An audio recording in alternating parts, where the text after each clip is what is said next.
Alors, oh le set horrible.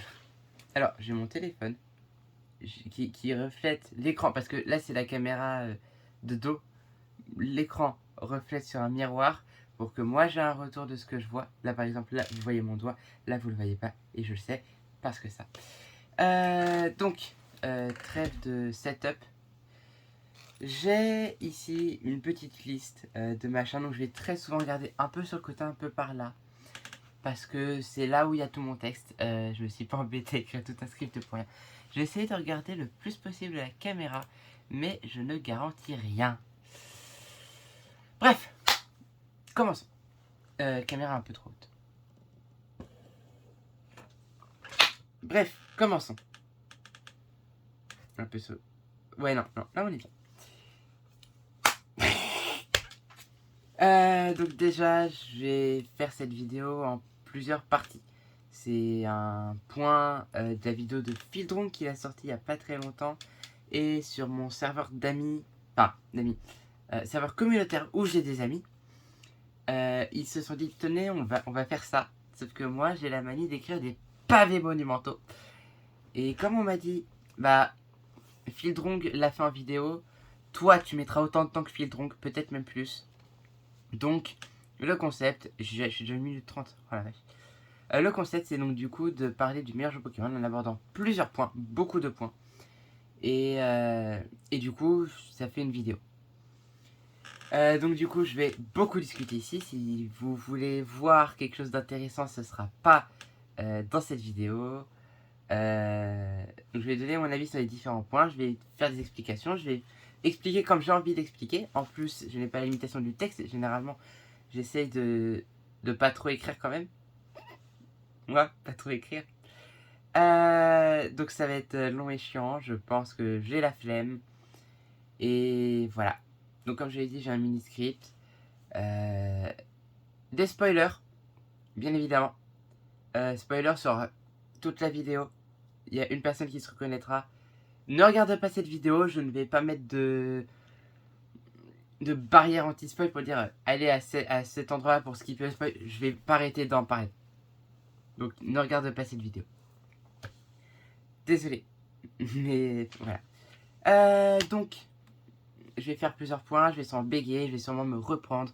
Je le fais en une seule prise. La vidéo va durer 30 minutes, mais je m'en fiche.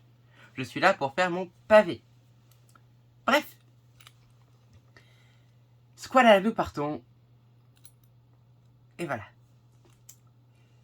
Alors, premier point, la région. Déjà, ça paraît idiot, mais qu'est-ce qui rentre en région dans cette liste?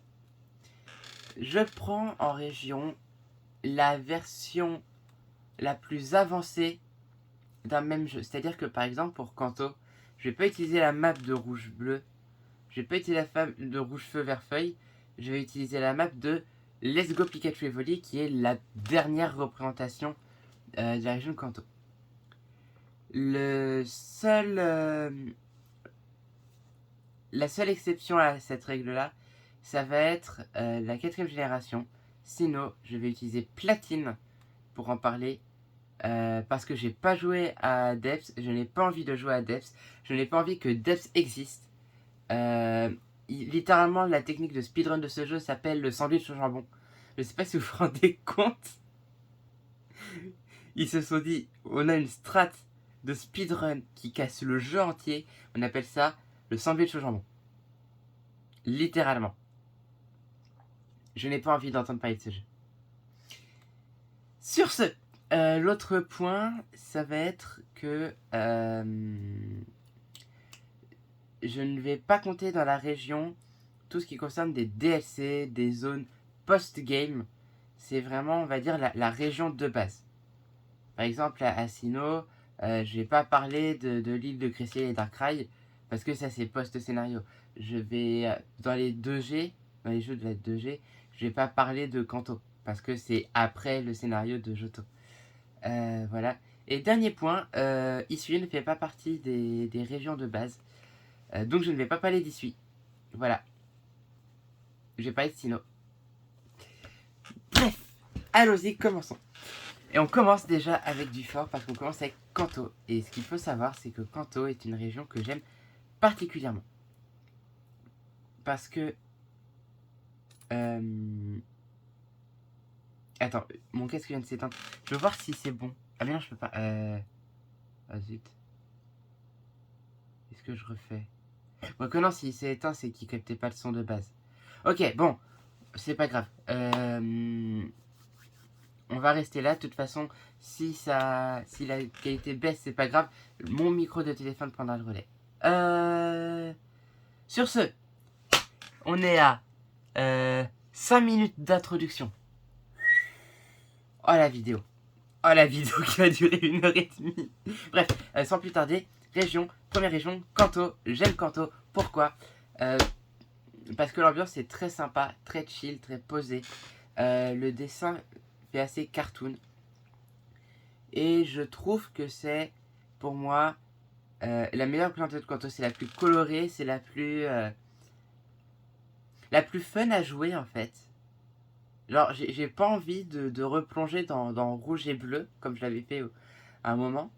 Parce que Rouge et Bleu, c'est très monochrome, très chiant. Rouge Feu Vert Feuille, c'est mieux. Mais vraiment, c'est... Voilà.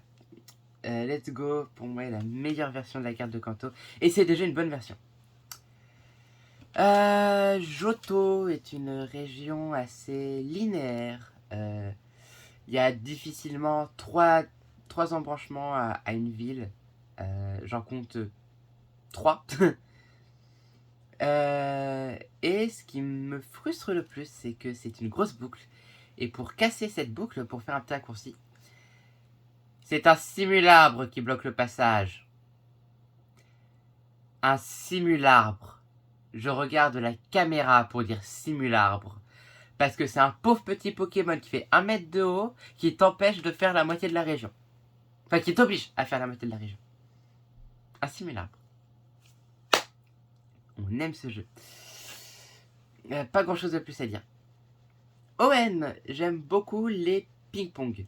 C'est-à-dire que c'est une ville, enfin une région, à moitié sur Terre, à moitié dans l'eau. Voilà, comme ça. Avec un cratère de lave fumante et de l'autre côté un cratère avec une communauté qui tourne autour de l'eau. C'est un peu, peut-être un peu, comme si il y avait un dieu de la terre, un dieu de la mer et qui s'était castagné. Un peu. Enfin bon, la région n'est pas linéaire, on peut se perdre tout en trouvant toutes les villes. C'est un point sur lequel je reviendrai plus tard. Owen est une belle région. Sinnoh est une belle région aussi. Assez vivante. On circule aux 4 coins de la map, on bouge, on cycle, on repasse. On peut approfondir, c'est-à-dire qu'on va passer dans une zone, puis on va dire, oh tiens, il y a un chemin ici, je ne peux pas y aller. Oh, mais je peux y aller après. Et j'aime beaucoup ce principe de découverte. Genre, c'est des zones que tu connais, mais que tu peux approfondir. C'est pas toujours du nouveau. Enfin, si, c'est un peu... Mais bref, vous comprenez. Et il y a quelque chose qu'il faut savoir avec Sinnoh, c'est que quand j'y ai joué la première fois, donc quand j'avais vraiment 9 ans, à chaque fois que j'entrais dans une maison, à chaque fois que je sortais du Mont Couronné, à chaque fois que je découvrais une nouvelle zone, j'étais waouh. Et ce moment qui restera toujours ancré dans mon moi, comme l'une des choses les plus importantes de Pokémon, c'est ma découverte de la neige. Oui, la neige existe. Mais ce que je veux dire, c'est que j'étais dans la grotte. Il y a eu toute une altercation et tout. Et on m'envoie dans la grotte. Et je marche, je me dis, bah c'est comme le Mont Couronné, comme j'en ai eu avant, comme j'en aurai après. Et je sors. Et là, je vois la neige. Je vois la paix, en fait. Cette région, enfin, ce coin de la région est très paisible. Juste avant, on te disait cours, cours, cours, vas-y. Et là, c'est paisible. Là, c'est tranquille. Là, c'est chill. Bah bref, je m'éparpille. On est déjà à quasiment 9 minutes de vidéo. Unis est un peu décevante.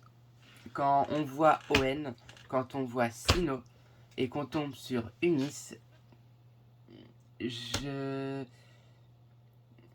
la trouve trop réelle, C'est trop... Volucité me fait peur en fait. Volucité, j'ai pas envie d'y rester parce qu'il y a toujours du monde. J'aime pas le monde. Cependant, on ne pourra jamais lui retirer le fait d'avoir deux villes de départ, avec chacun leur chemin et les deux premières arènes uniques. C'est-à-dire que si on joue à NB, on n'aura pas les mêmes arènes que N2B2. Le reste est bon, mais voilà, c'est un détail que je trouve très sympa. Et c'est aussi le seul jeu où la carte en elle-même, la région, change en fonction de la version du jeu qu'on prend. C'est-à-dire que soit on a la forêt noire, soit la ville... non, la forêt blanche et la ville noire. Janusia est soit archaïque, soit moderne. Et je trouve ça très intéressant. Le problème, c'est que je ne sais pas si je dois choisir la carte de noir ou celle de blanc pour me faire une idée de la région. Donc, dans le doute, je vais prendre celle de blanc. Parce que je sais pas, la ville de Janusia me paraît plus cohérente en ancienne qu'en moderne. Voilà. Quelle autre région de la beauté, des beaux paysages, un beau 3D, des beaux jeux aussi de profondeur. On voit la caméra qui est comme ça et puis d'un coup, hop, elle passe sur le côté. Et on a un nouvel angle. On peut vraiment prendre le temps de se promener dans Illumis. Il y a des détails, il y a des boutiques. On se dit, oh tiens, mais je suis pas passé par là. Oh. Et Illumis pour moi, c'est la première ville où tu peux te perdre en fait. La ville où tu es là, mais attends, mais c'est où? Mais c'est où? Et je trouve ça drôle. C'est quelque chose qu'on voit pas souvent. D'habitude, c'est très clair, très, très concis. Illumis, on peut s'y perdre et ça me fait rire. Il y a des taxis justement parce que tu te perds. Enfin voilà, cette région me donne envie d'explorer. Alola, c'est la plage, c'est les palmiers, c'est le farniente, c'est les gens bronzés, c'est le soleil, c'est les embruns, c'est le sable, c'est tout ce que je déteste. Je ne veux pas d'Alola. C'est 1 sur 20. C'est même pas 1 sur 20. C'est Alola sur 20. Et le plus drôle, c'est que il y a des zones que je trouve très belles. Par exemple, le Paradis Ether, que j'aime beaucoup. L'Ultra Capital, dont j'ai plus le nom, mais là on affronte Negozma dans Usul. Les différentes brèches en fait, l'Ultra Abyss, l'Ultra Gratte-ciel, les trucs dans ce genre, c'est magnifique. Mais c'est pas Alola en fait. Tout est beau sauf Alola. C'est le principe de Mille Régions. Galar, c'est une très belle région. Et je dis pas ça parce qu'il y a un paradis mécanique nommé Motorby dedans. Pas du tout. Non, vraiment. La région en elle-même est très linéaire. On part d'en bas, on monte en haut. Et vraiment, la région, c'est on monte, petite boucle. On monte, on passe sur la gauche, on part sur la droite, petite boucle, et on monte. Voilà la région. Et c'est pas mon style du tout. En fait, elle est tellement en avant que quand je recule, j'ai l'impression de régresser. Genre, je reviens dans des zones d'avant. Alors que pas vraiment, c'est le but d'une boucle, c'est une boucle. Mais la région est beaucoup trop linéaire à mon goût. Et les villes sont sympas, mais c'est vraiment des bulles. Genre, Motorby, j'imagine vraiment un carré steampunk. Et autour, c'est les champs. Mais tu as ce carré steampunk avec des murs victoriens et tout, mais autour, c'est des champs. Et ça, c'est décevant. Paldea. Paldea, c'est une région qui existe. Le monde est ouvert, c'est très beau, mais c'est vide. C'est gigantesque, mais vide. Je marche, je cours, je me déplace, mais des fois, je m'ennuie, en fait, à explorer. S'il n'y avait pas Miraidon, je n'aurais pas pu finir le jeu. Le mode course et le mode sprint est incroyable.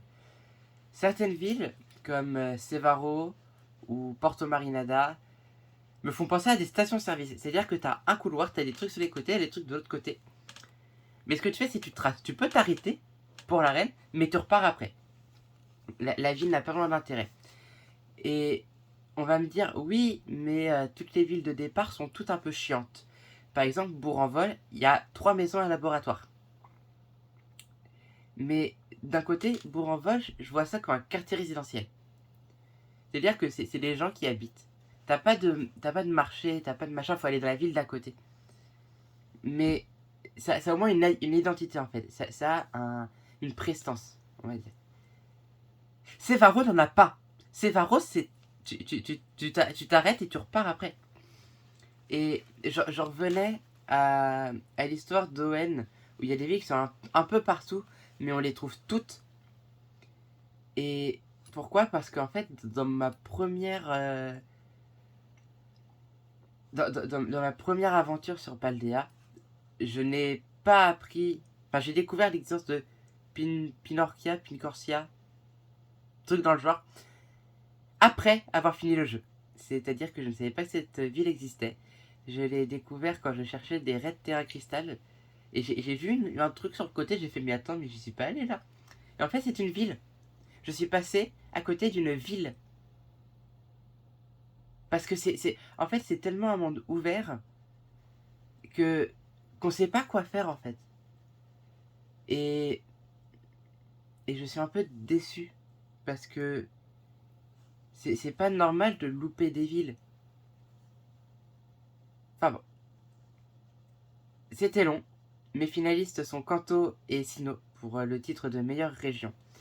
Mais je vais donner le point au Japon parce que Let's Go c'est vraiment quelque chose, une région en fait que c'est peut-être pas la meilleure, mais elle me parle en fait. C'est quelque chose, c'est une région dans laquelle j'ai vraiment envie de me promener, que j'ai envie d'explorer, j'ai envie d'entrer dans chaque maison, de parler à chaque habitant parce que c'est fun et qu'on aime le fun ici. Deuxième point. Et on est déjà à un quart d'heure de vidéo, je suis désolé, vraiment. Elle va vraiment durer 1 heure, ça va être chiant à exporter. Ambiance générale, je vais aller d'un peu plus vite. LGP, on se promène dans une région à chasser les papillons. Elle est très calme, elle est très chill. Et même la présence de la Team Rocket est pas si menaçante. C'est ça que j'aime bien, comme je l'ai dit avant, comme je l'ai redit. Je suis désolé, je le dis une troisième fois. Mais LGPE, on est bien dedans. On s'ennuie pas, mais c'est pas un film de Sylvester Stallone avec 300% d'action dedans. Gold Soul Silver, mais déjà la barre un peu plus haut, on a de l'action, on a de l'infiltration, on a des pleurnichements, on a roulade. Et bah déjà elle est plus vivante, mais on s'ennuie un petit peu sur les routes, je trouve. Les vieilles sont intéressantes, mais avance rapide sur les routes et dès qu'on a vol, on passe son temps à utiliser vol. Ce qui est un peu dommage.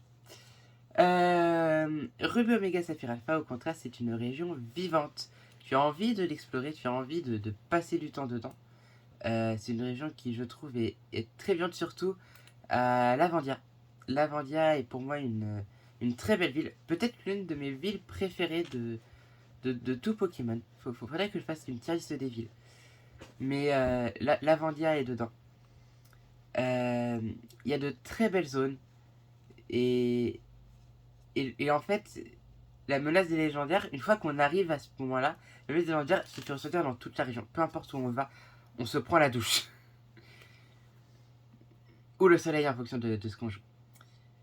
Je vais juste faire une petite parenthèse. J'aimerais ouvrir une parenthèse émeraude.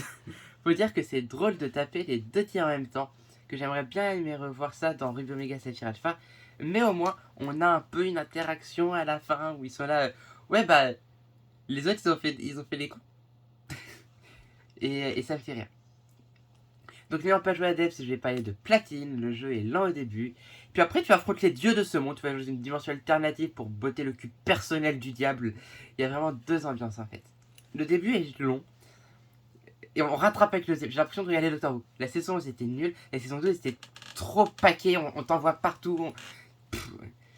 Les interventions d'Elio dans la première partie te rappellent que le plot existe, jusqu'à ce que on arrive au plot. Donc pour moi, on est sur un 12 sur 20, un 10 sur 20, un 50%, la moyenne. En termes d'ambiance, c'est la moyenne. Unis, pas grand chose. Volocité me fait peur, il y a trop de monde. La campagne est très campagnarde. Et j'ai du mal à me souvenir de la partie haute de la carte. Je me souviens de la partie basse. Jusqu'à Volocité, la galerie Concorde, je m'en souviens. Mais. Comment elle s'appelle déjà La ville électrique. Ça va, mais à partir de l'électrique, je me souviens plus trop de ce qui s'y passe et je peux pas trop dire. Tout ce que je sais, c'est que Volucité, j'ai pas envie d'y retourner.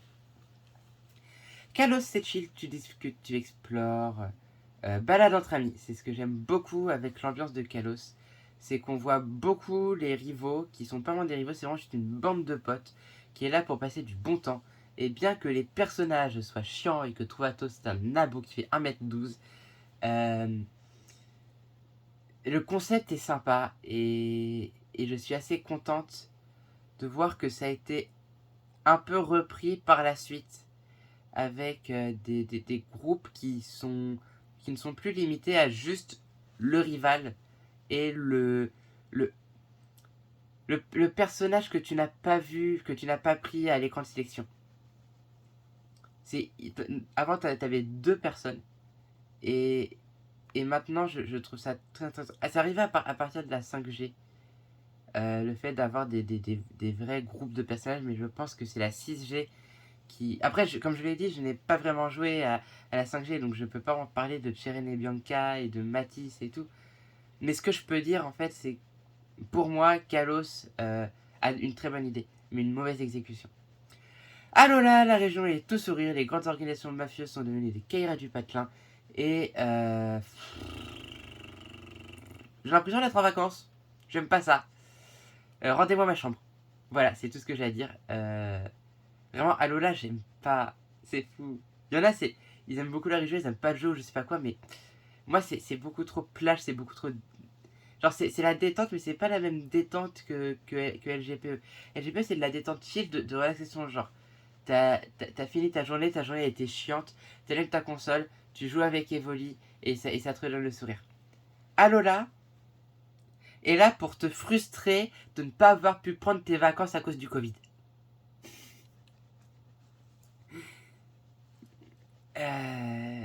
Galar, c'est linéaire, du point A au point B, du point B au point C. Et comme je l'ai dit un peu au-dessus, quand je descends, quand je vais, on va dire, vers la caméra, j'ai l'impression, eh bien, de rebrousser chemin, de remonter. Et je suis pas fan, en fait, ça me casse dans l'immersion.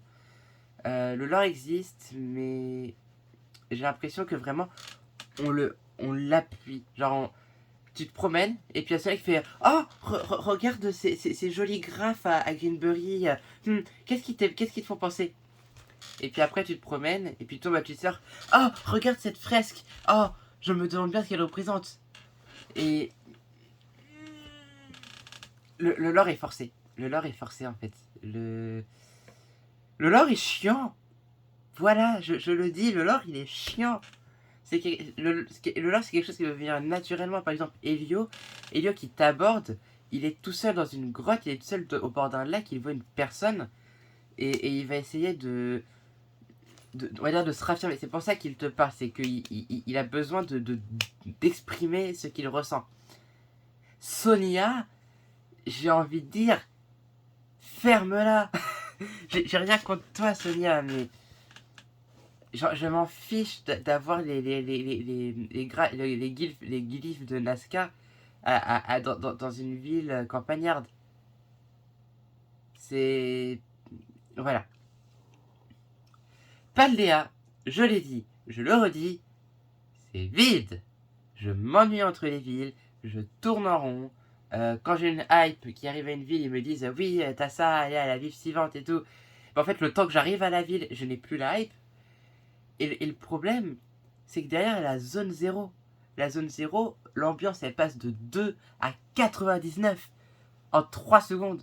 Tu tombes et tu es empli de hype, tu entends la musique, tu es là, mais bordel! Et, et le problème, c'est que la zone 0, c'est 15% du scénario. Les 85% du scénario, tu passes vraiment ton temps à tourner, à voyager de ville en ville, dans des plaines qui sont vides, avec des Pokémon qui te spawnent dessus, tu comprends même pas d'où ils viennent. Et. Enfin voilà. Voilà. Je donne le point à Owen. J'aime beaucoup la vivacité et l'ambiance générale de Rosa sur ce point. Musique, très rapidement, pas besoin de passer par 4 chemins. Écarlate et violet. Je sais pas quoi dire. Le thème de Pania, le thème de Pepper, le thème de Menzi, à peu près tous les thèmes du jeu, même les thèmes d'ambiance et les thèmes de combat d'un Pokémon random, je les trouve sympas. Et j'ai du mal. Il y a peut-être des chansons qui pêchent un peu moins, mais quand on regarde tout le reste, j'ai une seule chose à dire, c'est Toby Fox. Il a fait une masterclass. Pokémon Company, c'est vraiment la meilleure idée qu'ils aient eu de laisser Toby Fox faire son machin.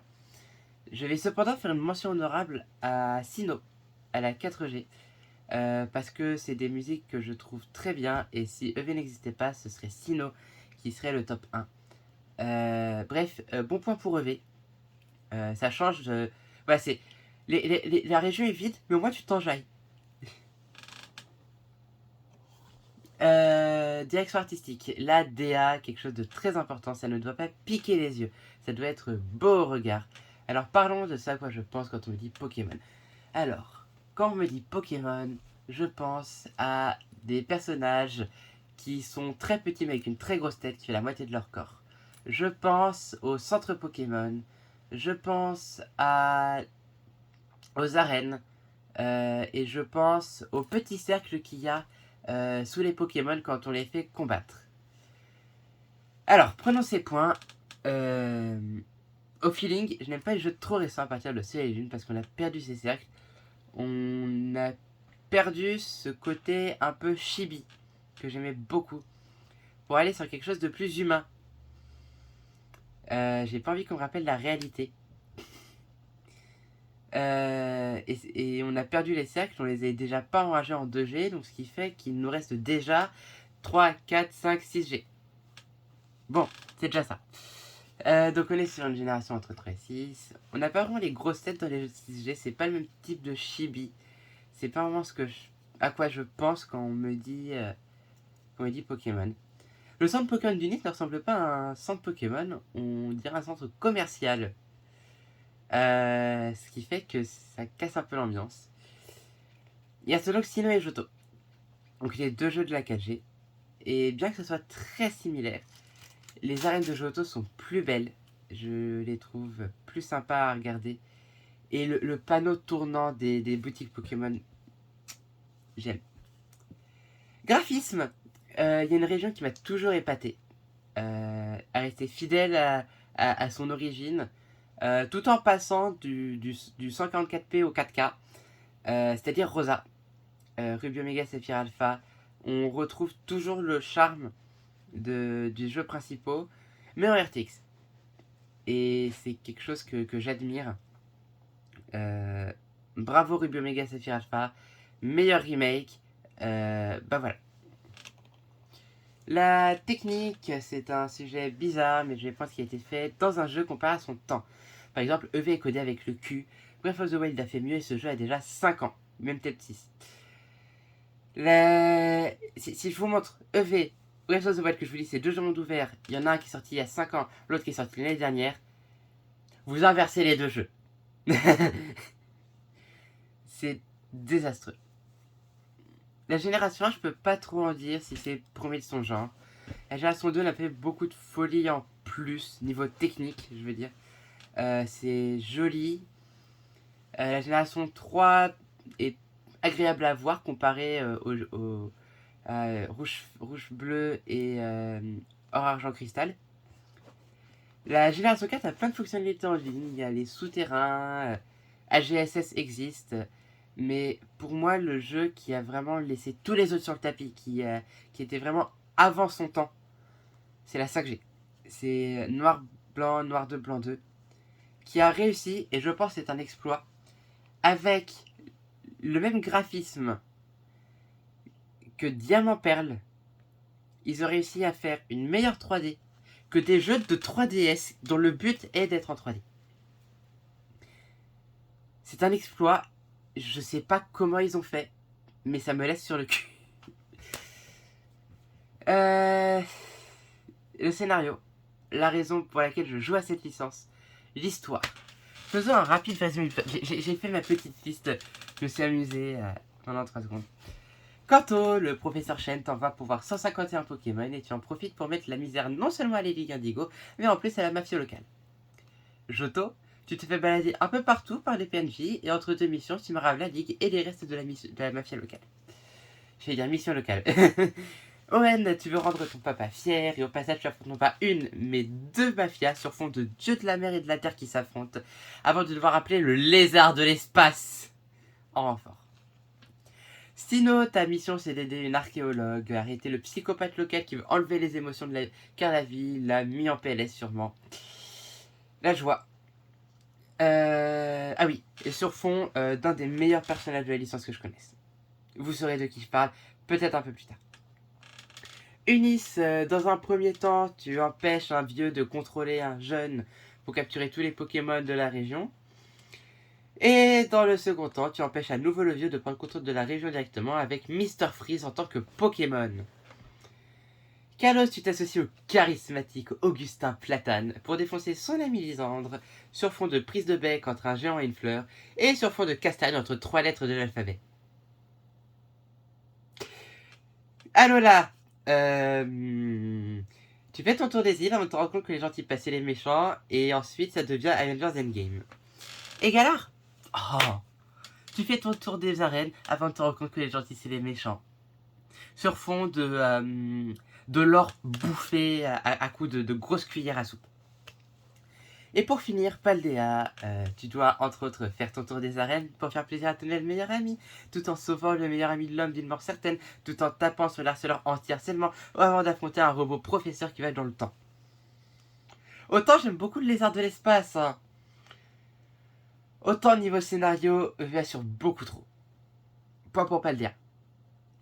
Et maintenant, c'est l'heure du lore, c'est-à-dire tout ce qui ne concerne pas ce qu'on apprend dans les jeux en fait, c'est-à-dire tout ce qu'on raconte, tout ce qui s'est passé avant, qui n'est pas dans le scénario du jeu, mais qui existe quand même.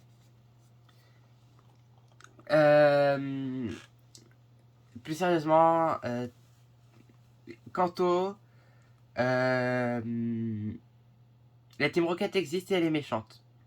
Johto, la Team Rocket existe toujours et ils veulent prendre le contrôle des gens. Non, ça c'est le scénario.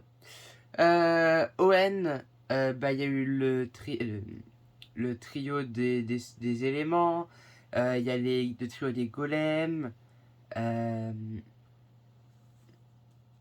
Eunice, je fais exprès de skip. Eunice, le lore, c'est deux frères qui se sont disputés et le frère cadet est parti. Kalos, le lore, la première guerre mondiale. Non, la seconde, pardon. Il y a eu la bombe atomique. La seconde guerre mondiale. Alola. Il y a un lore à Alola. Non, en vrai, il y a tout le passif de la fondation Aether, mais qui est pas développé. Galar, ils essaient de te baigner dedans avec la nuit noire pour essayer de te faire comprendre le plot twist final. Mais j'ai du mal à accrocher. Et Paldea, le lore, il y en a pas.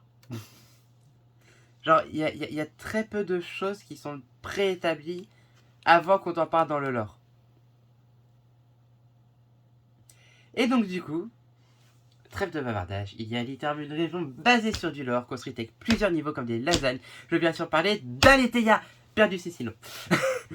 On nous présente littéralement le trio de la création. Les gens qui ont créé l'univers, l'œuf originel, le dieu des dieux. Les gens, au lieu de dire oh mon dieu, ils disent Homo Arceus. On a une ultra brèche avant que les ultra brèches aient été une chose. Ce jeu a redéfini l'univers entier de Pokémon à lui seul et traumatisé des générations de gamins sur 3 jeux différents avec 4 accords de piano. Moi j'appelle ça un exploit. Merci. Point pour des PPT. Pokédex, on rentre dans la partie un peu compliquée. On va parler des Pokémon introduits. Est-ce qu'ils sont mémorables? Je vais pas aborder les Pokédex en eux-mêmes. C'est-à-dire que je vais pas faire le Pokédex national. Je vais juste parler des Pokémon qui ont été introduits dans telle ou telle génération. Kanto, je peux pas dire grand chose, c'est 150 Pokémon et un point qui a bien tourné. Tout le monde connaît au moins un Pokémon de Kanto, le dénommé Pikachu. J'en ai là de Pikachu. Johto introduit les bébés Pokémon, quelques familles qu'on pensera appartenir à la 3G, mais rien de bien folichon. Que oui, Ursaring pour beaucoup vient de la 3G, alors que c'est un Pokémon de la 2G. On en apprend des choses. La 3G, justement, ON a introduit des Pokémon très emblématiques comme Gardevoir, Métalos, a aussi introduit Serpent, Grelicante, Cacturne. Cacturne existe en 3G. Très mitigé. Sinon, on arrondit les gens, on donne des évolutions, là on en a bien besoin. Des Pokémon jusque-là un peu oubliés ont une chance de briller. Mais en elles-mêmes, des familles vraiment nouvelles, on n'en retient pas tant que ça. C'est pas Luminéon à qui on pense en premier quand on dit sinon, on pense plutôt à Karchakroc. Oui, je vous vois, Karchakroc. Et si c'est pas Karchakroc, je vous invite à dire à quel Pokémon vous pensez. Unis a décidé de faire un soft reboot. Il y a plus de Pokémon qu'à Kanto, alors que c'est la région de base. Et je me demande même si on voit un Pokémon qui n'est pas d'Unis dans la campagne principale. Je sais même pas, c'est dire. Kalos pour contrebalancer a introduit bien peu de Pokémon, mais beaucoup de masterclass dans le lot. On se souvient bien plus facilement d'Exagite plutôt que Brutalibri. Mais d'un autre côté, vu qu'il y a moins de Pokémon, bah, c'est plus facile de les retenir. C'est plus facile de retenir les 70 Pokémon de Kalos plutôt que les 153 Pokémon d'Unis. Alola, pas mal de Pokémon, mais à part certains mémorables, c'est-à-dire les Ultra Chimères, bah voilà. Je trouve que la région, en fait, est intéressante, mais... Bah en fait, les meilleurs Pokémon sont ceux qui techniquement n'appartiennent pas à Alola. C'est con, Captain. Galar. Non, il n'a rien à dire. Le Pokédex est bien, les Pokémon sont originaux, il y en a certains qui font débat, mais moi j'aime beaucoup pas mal de Pokémon. J'aime. Paldea, c'est un peu pareil, il n'y a pas de mauvais Pokémon, ou bien de si oubliable que ça. Unis possède Vivaldin, donc c'est non. Sinnoh arrondit son nombre avec 36 évolutions de Pokémon passées, ce qui est intéressant. Mais le débat pour moi est entre Kalos et Paldea. Bertrand, Raz. C'est donc Kalos qui gagne le débat, mais honnêtement, Paldea arrive pas loin derrière. Le gameplay, on arrive bientôt à la marque des 40 minutes de vidéo, je suis tellement désolé, je suis en train de faire une dissertation. Mais au moins, vous vouliez une grosse vidéo, je vous donne une grosse vidéo. Dans cette partie, je vais me concentrer sur ce qui est autour du jeu, c'est-à-dire les mécaniques de déplacement, peut-être des mini-jeux qui ont marqué, même s'il n'y en a pas beaucoup, mais surtout les déplacements. C'est-à-dire en fait, la façon de jouer. C'est ça, le gameplay, le jeu de jeu, mais pour moi, c'est comme ça. Moi, comme ça, je vois comment le gameplay, c'est comment ça se joue. Au-delà de la mécanique de RPG où on fait une équipe et on l'envoie se battre contre d'autres gens, qui a été repris dans beaucoup d'aventures de Final Fantasy, Fire Emblem, le JDR, etc. Ce n'est qu'un nom parmi tant d'autres Pokémon. Donc cette partie-là, je ne vais pas trop en parler, c'est toujours la même chose. Bref, Kanto est drôle, dans FGP on a des montures qui je trouve sont plus vivantes qu'ailleurs, j'en reviendrai un petit peu plus tard. Mais je me souviens pas de grand chose, mis à part la façon de jouer très Pokémon Go, qui est relaxante, qui permet de pas se prendre la tête sur les combats, qui du coup sont réservés aux dresseurs. Ça permet d'avoir une distinction, pas que se prendre du combat. La capture de Pokémon se fait chill. Johto est un peu plus classique. Pas grand chose à dire. Niveau gameplay, on a très peu de choses. je crois que c'est le seul jeu qui exploite les cyclones. Non, comment ça s'appelle Typhon. Typhon, truc dans le genre. Je crois que c'est le seul jeu dans lequel cette cité apparaît. Cependant, ce qui me fait passer des soirées sur Earthgold Silver quand j'y ai joué à Earthgold, du coup, c'est le jeu des Voltorbs au casino, qui change de la roulette, tu tires et t'attends. Là, c'est vraiment quelque chose qui me prend le cerveau, et j'ai vraiment apprécié y jouer. Au N, on a 2 vélos, on a plongée, on a des choix dans la monture de surf, c'est-à-dire Sharpedo, Wailord et Kyogre, ce que je trouve très intéressant. Mais surtout, on a la Flutéon. C'est pour moi... Oh tiens, on a dépassé les 40 minutes de vidéo. Jamais tu utilises vol classique quand tu peux littéralement voler au-dessus de la région, découvrir la carte, voir la carte du dessus. Je trouve ça mais tellement stylé, je vous promets. Je veux plus de Flutéon dans les jeux, je veux en 10G le retour d'une mécanique semblable à la Flutéon, parce que pour moi c'est vraiment un exploit que je soulève, et vraiment c'est incroyable. Sinon, je me souviens pas vraiment de grand chose qui m'est transporté. En termes de gameplay, je me souviens que le souterrain, un peu osef. Unis pareil. Bah, après la 5G, j'y ai pas vraiment joué. Je sais pas vraiment s'il y a des activités, un gameplay précis. Mis à part le combat, je dis bien que j'enlève les combats. Parce que je sais, la 3G a introduit le combat double. La 5G a introduit le combat triple. Voilà, ça je m'y connais pas trop, c'est plus d'ordre de la stratégie. Kalos introduit les Pokémon Tours et son fixe était à traverser certains passages. Mis à part Allo Class Surf que tu peux avoir dans ton équipe et que tu montes, c'est incroyable. J'adore, j'ai adoré le concept quand j'ai découvert ça. Mais pas Allo Class, c'est en lisant le wiki que j'ai vu que Surf, quand tu utilises un Allo Class, ça fait des trucs rigolos et j'ai beaucoup aimé. Mais le principe d'avoir des Pokémon Tours fixes à certains endroits que tu prends, que tu enlèves, ça permet pour moi de garder une espèce de commerce. C'est-à-dire que, par exemple, ils avaient des problèmes, ils se sont dit, on va changer cet endroit et on va le mettre à côté. Et on va trouver une solution. Au lieu de genre terraformer, ils ont décidé, par exemple, des grandes étendues, on fait un showroom. Un truc rocailleux, prenons Rhinocorn. Et je trouve ça très stylé. Quelque chose qu'on va perdre un peu. Mais j'y reviendrai plus tard. Je profite des CS avant qu'elles disparaissent. Quand s'introduit le type fait, la méga évolution, les gens 3D, un professeur charismatique. Pardon, je pars hors sujet. Ouais. Kalos c'est très intéressant niveau gameplay. Alola, bah, comme je l'ai dit, je profite des CS à Kalos. Parce que là, il n'y a plus de CS, il y a des Pokémon Tours pour tout. Et je trouve ça assez dommage d'avoir une zapette à appeler des Pokémon. T'arrives, bip, hop, je vais voler, j'appelle Dracofeu. Parce que avant, on avait un peu cette joie d'avoir ces Pokémon et d'utiliser les Pokémon. C'est-à-dire que par exemple, j'avais mon Pokémon avec coupe quand je jouais. Et genre, le voir utiliser, genre je voyais Nana utilise coupe, je voyais l'animation et ça coupait.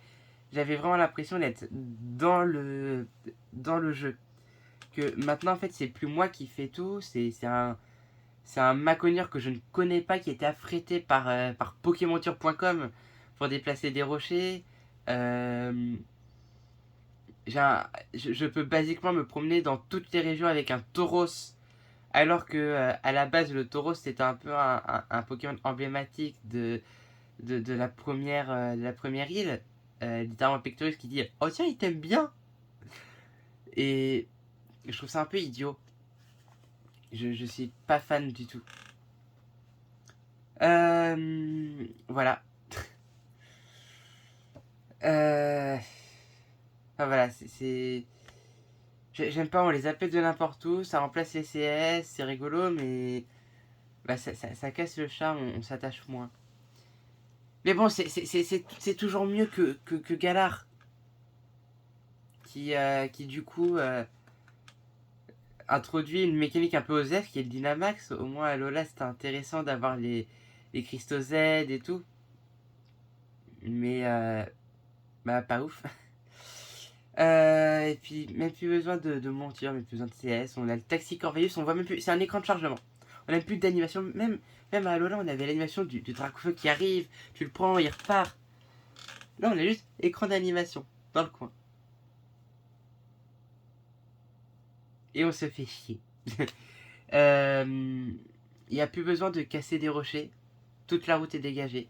On a un vélo tout terrain. C'est un VTT. C'est un vélo tout terrain, je vais dire tout terrain. Tout terrain. Mais du coup, ouais, on perd vraiment le charme des Pokémon. Ils servent juste pour le combat en fait. On a plus d'utilité pour les Pokémon hors combat. Et je trouve ça assez triste. Paldea instaure un ami qui apprend toutes les CS. C'est toujours mieux que Galar ou Alola. Cependant, sur le point général, je vais attribuer le point de gameplay à Kalos et ses montures fixes. Et c'est pas à cause de Platane. C'est à cause des montures. J'aime beaucoup les montures. J'aime beaucoup le concept des montures. Et ça me fait rire des fois d'arriver, de repartir à Yant 13 et de me faire toute la route de Chevron. Voilà. Il y en a leur kiff, c'est de se combattre la ligue. Moi, mon kiff, c'est de monter Chevron. Contenu additionnel.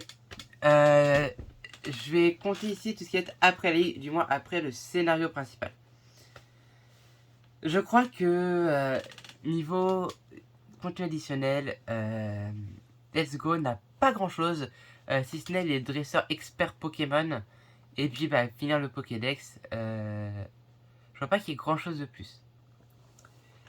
Beaucoup disent que la meilleure zone de combat c'est celle de la 3G, et je trouve qu'elle a l'air bien plus intéressante que les remakes avec l'atoll de combat, qui pour moi est un peu juste un copier-coller de Kalos. Ce qui en soi, j'ai envie de dire que c'est ça en fait, c'est quand tu fais une région, les remakes reprennent l'île du jeu de base. C'est-à-dire que AGSS reprend la zone de combat de Platine. Rosa reprend la zone de combat de XY. Mais voilà. Donc du coup la zone de combat je ne compterai pas que AGSS parce que j'aime que Platine. Le jeu qui a introduit aussi Belladonis qu'on reverra souvent. Pulsar, Pluton, Itran. J'aime bien. Et il ajoute une plus-value. Unis a déjà l'air assez intéressant avec entre autres la ville noire sage forêt blanche. Avec aussi Cynthia. Et le retour de Belladonis qui va arrêter les différents sages. C'est pour moi vraiment un contenu additionnel focus sur le combat. C'est-à-dire que tu débloques Rotombourg du combat. Tu débloques la maison de Cynthia du combat. Tu débloques Belladonis. Mais qu'est-ce que tu vas faire? Tu vas combattre. Oh. Elle s'est déjà introduit Batisque, mais aussi Belladonis, qui fait des enquêtes avec son assistante. Je vous promets, il me faut un spin-off de ce jeu-là. On a eu retour de Détective Pikachu. Moi, je veux le retour de Belladonis. J'ai beaucoup aimé toutes les petites quêtes secondaires, tous les petits machins qu'on débloque après. C'est pas beaucoup, mais je trouve que c'est déjà assez. Et que c'est quelque chose de très sympa. Les remakes d'ON, eux, ont littéralement pondu une 1.5. Ils se sont dit, zut, on a oublié de faire Émeraude Delta. Oh, on va le rajouter à la fin. Et donc le scénario continue, et on invoque le lézard de l'espace. J'adore, j'adore dire le lézard de l'espace. Je sais que j'aurais l'occasion de dire lézard de l'espace, alors je dis lézard de l'espace, et je vais dire lézard de l'espace beaucoup trop de fois, mais lézard de l'espace quand même. Alola, c'est après la ligue que pour moi le jeu commence vraiment. L'épisode Rainbow Rocket est captivant pour un multivers. Le grand arbre voit l'arrivée de Cynthia, quand il t'avait pas déjà botté le cul 2 fois. Mais aussi de Red et Blue, Comme si eux aussi ils ont envie de te démonter après que Red t'es déjà laminé au mont argenté. Et en plus, pour compléter le Avengers Endgame, on a Sydney et Dexio qui reviennent de Kalos. Et je sais pas, c'est. Le protagoniste de Soleil et Lune est devenu tellement puissant qu'il faut Red et Cynthia pour le battre. Et vous savez quoi? On remet Belladonis. Encore le retour de Belladonis. J'adore Belladonis. Voilà mon personnage. Un de mes personnages préférés de toute l'histoire, c'est Belladonis. À chaque fois qu'on le voit, c'est toujours drôle. Voilà. Galar introduit un petit arc d'histoire avec Jean Targ et J'en ai rien à foutre. Introduit aussi la tour de combat et Tarak le Magnifique avec son thème de banger absolu. Le poulet. Mais c'est aussi le début des DLC. Et oui, parce que The Pokémon Company avait voulu copier sur son voisin EA et a donc décidé de vendre des DLC en plus de payer le jeu qui est déjà assez cher pour avoir du contenu en plus qui est même pas si ouf. Les DLC d'Isolarmure et Couronnet, je les ai pas trouvés incroyables.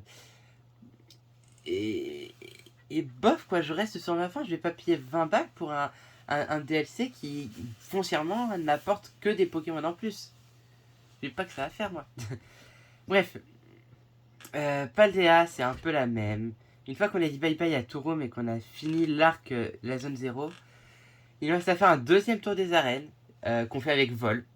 Il nous reste le combat à l'académie et les raids pardon, les raids Terra Cristal. C'est vrai que c'est des choses différentes et pas du tout les mêmes. Je ne vais pas me prononcer sur le TLC parce que le 2 n'est pas encore sorti et que je vais attendre que le 2 sorte pour me prononcer sur les deux en même temps. Bref, encore une fois, la 6G c'est une dinguerie. XY et Rosa sont top, mais juste pour la myriade de scénarios et parce qu'on verra pas le jeu ailleurs, je donne le point à Usul. L'histoire principale est pas ouf et on peut rien dire sur le post-game, mais vous pensiez que j'en avais fini là? J'ai oublié de parler d'une région qui a littéralement fait un deuxième scénario. Genre, ils ont fait la région de Johto, ils se sont dit, et si on faisait un deuxième jeu après le premier? Je sais pas si vous vous rendez compte que Rosa a réussi à reprendre un peu la tour céleste, le concept d'espace et tout, de trouver des pierres, c'est rigolo, hein, mais... Une deuxième région entière, juste pour du contenu additionnel, tu revisites Kanto. Je sais pas si vous vous rendez compte qu'aucun autre jeu n'a fait ça. Aucun autre jeu n'a mis une deuxième région entière. Enfin, vous allez me dire, oui, les DLC de... c'est techniquement des régions, mais vous allez pas me dire que le scénario d'Isolarmure équivaut celui de Kanto de Earthgold Soul Silver. Vous ne pouvez pas me dire ça en fait. Vous n'avez pas le droit de me dire ça. Tout simplement. Vous n'avez pas le droit. Durée de vie, la question est compliquée. Je ne suis pas un bon rapport au temps parce que soit je speedrun, soit je passe 3 plombes sur un truc très facile. Mais je pourrais dire que les jeux récents, je les trouve assez courts. Ils ont l'air longs, mais ils sont surtout lents. Ils sont grands et on se fait chier. Donc pour moi, ils sont courts. Parce que quand on met tous les moments clés, en fait, on s'ennuie. Hors de ces moments-là. Donc je suis pas spécialiste du post-game. Pour moi, l'apogée de la longueur, c'est N2B2. Mais je peux me tromper. Je m'y connais pas. Cette question-là, je suis là, bah ok. Voilà. Stratégie, j'y connais rien. J'y connais rien, j'y connais rien. Bref. Honnêtement, 6G. Voilà. Peut-être que le jeu c'est devenu de la merde, mais j'ai envie de voir Exagile dans Uber. Le fait de savoir que Exagile est en Uber, ça me fait rire. Point nostalgie, mon tout premier jeu a été Diamant. Le premier jeu que j'ai fini c'est X, mais il y a un jeu qui pour moi a une ambiance nostalgique et c'est très surprenamment Let's Go. Je sais pas, j'ai l'impression que Let's Go a été construit pour être un jeu nostalgique. C'est mélancolique. C'est un jeu qui est très posé. C'est-à-dire que, comme j'ai dit, c'est du chill, mais t'as pas la pression en fait. T'as l'impression que quelqu'un est déjà passé avant toi à tout ratiboiser. Et du coup, là, c'est juste, tu te promènes avec ton ami rival et vous prenez du bon temps avec vos Pokémon partenaires. Voilà pour moi ce qu'est Let's Go Pikachu Evoli. Rejouabilité. Le dernier point de la vidéo. On y arrive, on y arrive. En soi, tous les jeux sont rejouables. On peut se mettre des malus, faire des monotypes, faire des nuzlocke, changer d'équipe, genre prendre un starter différent. C'est à la volonté de chacun. Personnellement, le jeu que j'ai recommencé encore et encore, c'est Y. Il y a du choix, les déplacements sont sympas, les graphismes ne piquent pas les yeux. Défaut des plus vieux jeux, mais aussi des plus récents, ce qui est triste. Et comme j'ai dit au-dessus, le gameplay est incroyable. Et j'aime me promener dans cette région. Et c'est pour ça que ça me va de décerner le titre de la rejouabilité à XY. Donc conclusion, petit listing. Région, LGPE. Ambiance générale, Rosa. Musique, EV. Direction artistique, HGSS. Graphisme, Rosa. Technique, NB, N2B2. Scénario, EV. Lore, DPPT. Pokédex, XY. Gameplay, XY. Contenu additionnel, HGSS. Durée de vie, N2B2. Stratégie, Rosa. Nostalgie, LGPE. Rejouabilité, XY. Donc avec 3 points, XY l'emporte. Cependant, à 2 points chacun, on retrouve Let's Go Pikachu Evoli, Urgot Silver, Rubio Mega Sapphire Alpha, Noir de Blanc 2, Écarlate et Violet. On remarque que c'est beaucoup des remakes et que les derniers jeux en fait se retrouvent un peu bas. Mais entre les deux, on a Diamant, Perle et Platine avec 1 point. Et donc Épée Bouclier et Ultra Ciel et Ultra Lune qui se retrouvent à 0 point. Vive la République et vive Kalos. Moins d'une heure. Yo. Incroyable. Bon, la vidéo techniquement est finie. Je vais continuer à parler parce que c'est très drôle de parler. C'était très drôle de faire ce pavé monumental. Mais ce qui est drôle aussi, c'est que je tiens pour finir à remercier le sponsor de cette vidéo. Car oui, on est sur YouTube et j'ai un sponsor, c'est le serveur d'Aletheia. RP Pokémon sur lequel je tape avec mon meilleur ami depuis 3 ans. Et sans qui cette vidéo n'existerait pas. Genre littéralement, c'est à cause d'eux que je viens de faire cette vidéo d'1 heure. Aletheia, c'est un serveur communautaire dans la bonne ambiance et les tacts. Vous pourrez prendre part à des débats que je transformerai en objections. Et ne manquez pas l'event d'ouverture de la région d'Aletheia, c'est très bientôt. Enfin, je sais rien. Attends.